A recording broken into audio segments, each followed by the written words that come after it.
on a vu couper. Et on peut parler aussi des tampons. On va avoir en fait une zone tampon, aussi appelée buffer. Je ne sais pas si je prononce bien. L'anglais me fait défaut. Voilà, est une zone épousant la forme des objets d'une couche, d'une largeur donnée. Donc ça veut dire par exemple là on voit par rapport à une couche de points, la zone tampon, tellement ça va épouser la forme de l'objet, par rapport à une couche linéaire telle que route ou bien hydrographie, ça prendra la forme aussi linéaire et polygone, comme on peut le voir. Voilà, on va voir maintenant comment faire tous ces différentes formes sur QGIS. On va ajouter la couche l'hydrographie surfacique. Nous avons là des différents liens de Kilt et on ne va pas aussi appliquer la zone tampon sur tous les liens parce que ça sera un peu trop. On va voir qu'est-ce qu'on a dans la table d'attributs des lieux de Kilt. Supposons que vous travaillez sur un projet qui concerne juste des églises chrétiennes, soit catholiques.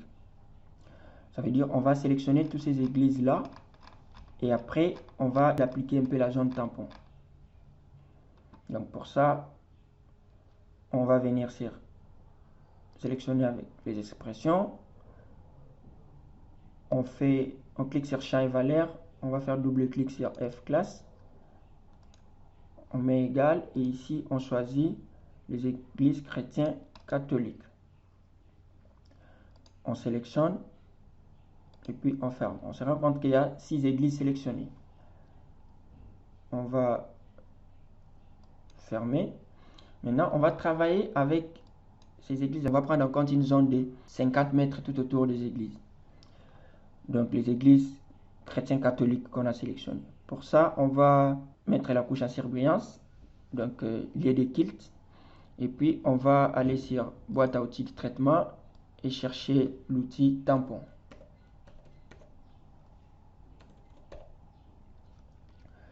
Voilà, nous l'avons là, qu'on peut y retrouver dans géométrie vectorielle. Je fais double-clic. Et ici, on retrouve cette interface. La couche source, c'est lié de Kilt, Dakar. Et comme on ne va pas travailler sur tous les liens, on va se baser juste sur les liens sélectionnés. Nous allons cocher entité sélectionnée uniquement. Et là, nous avons indiqué la distance. Ne pas oublier l'unité. On met en mètres et puis on va changer la valeur là en 50 mètres. Une fois fait, regrouper les résultats, c'est pour que, par exemple, ici, il y a quelque part où les zones tampons vont s'intercéder, que cela soit regroupé, non que ce soit de façon différente. On va regrouper et à part ça, on va enregistrer. Donc, on fait clic sur les 3 boutons et on va sur enregistrer vers un fichier. À partir d'ici, on va indiquer lieu de Kilt tampon, 50 mètres. Voilà, enregistré. Et on va cliquer sur exécuter l'algorithme. C'est fait, on peut fermer. Et si on vient zoomer, on voit ce que ça donne. Et on peut profiter sur la symbologie, ce qui n'est plus quelque chose de nouvel pour vous. Remplis ça simple. Voilà, et on va réduire la transparence. On désactive la sélection. Et on va essayer de désactiver les autres liens. Et si on zoome sur tampon, voilà ce que ça donne. Pour linéaire, on va sélectionner un peu les routes principales et on crée des zones tampons. On va désactiver tout ce qui est sélection.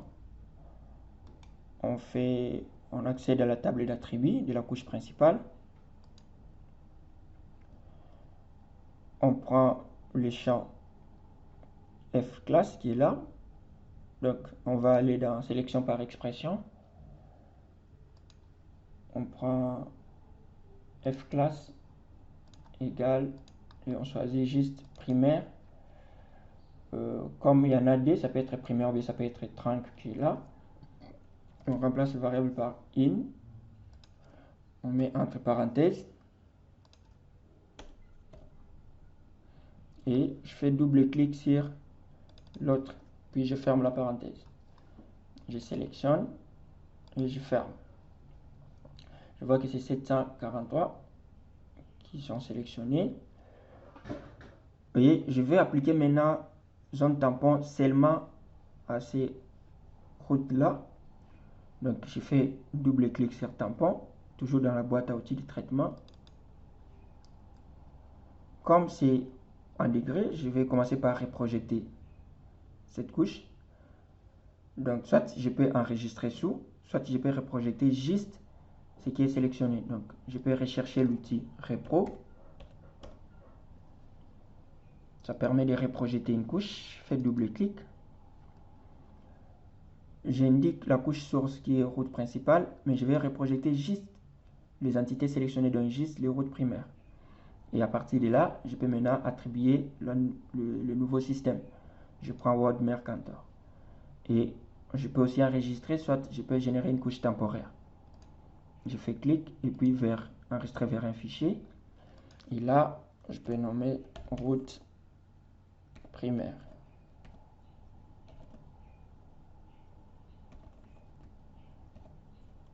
Dakar. Je clique sur enregistrer. Et après, je clique sur exécuter. Et là, je peux désactiver le reste. On se rend compte que nous sommes restés avec ces routes primaires et qu'il y a maintenant un autre système. Si je peux faire clic droit propriété, je viens sur information, je me rends compte que maintenant le système, l'unité c'est en mètres. Et ce qui me facilite à bien générer zone tampon. Je reviens sur boîte à outils de traitement, je fais la recherche tampon. Voilà, couche source, c'est notre route primaire Dakar. Ici, la zone, on va mettre la zone de 50 mètres.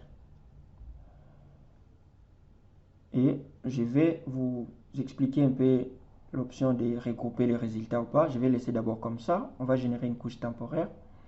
Je clique sur exécuter. Je ferme. Et on va voir la différence. Vous voyez que pour chaque segment de route primaire, il a créé des tampons. Et vous voyez que ce n'est pas beau à voir parce que ce n'est pas un seul segment partout. Donc il a créé plusieurs segments parce que ça prend en compte les segments route. Si la route aussi avait plusieurs segments, lui aussi va créer plusieurs segments de tampons. Ça c'est si vous ne cochez pas l'option regrouper. Voilà, donc je vais supprimer et reprendre l'opération. Double clic sur tampon. Il faut bien vérifier là que vous êtes sur route primaire. Et on va créer une zone de 100. On va regrouper les résultats et puis enregistrer le fichier. Comme on l'avait déjà écrit, on va juste, pour faire la différence, écrire 0D. Je clique sur enregistrer et puis je clique sur exécuter. Je peux fermer. Et vous voyez maintenant la différence. Ça veut dire ça a créé qu'un seul segment de zone tampon. Ce n'est plus plusieurs. Parce qu'on a coché regrouper les résultats. Et on peut faire la symbologie de la zone tampon. Et on va appliquer. Donc si je zoome, vous voyez que nous avons route primaire qui est là en noir et ainsi que la zone tampon.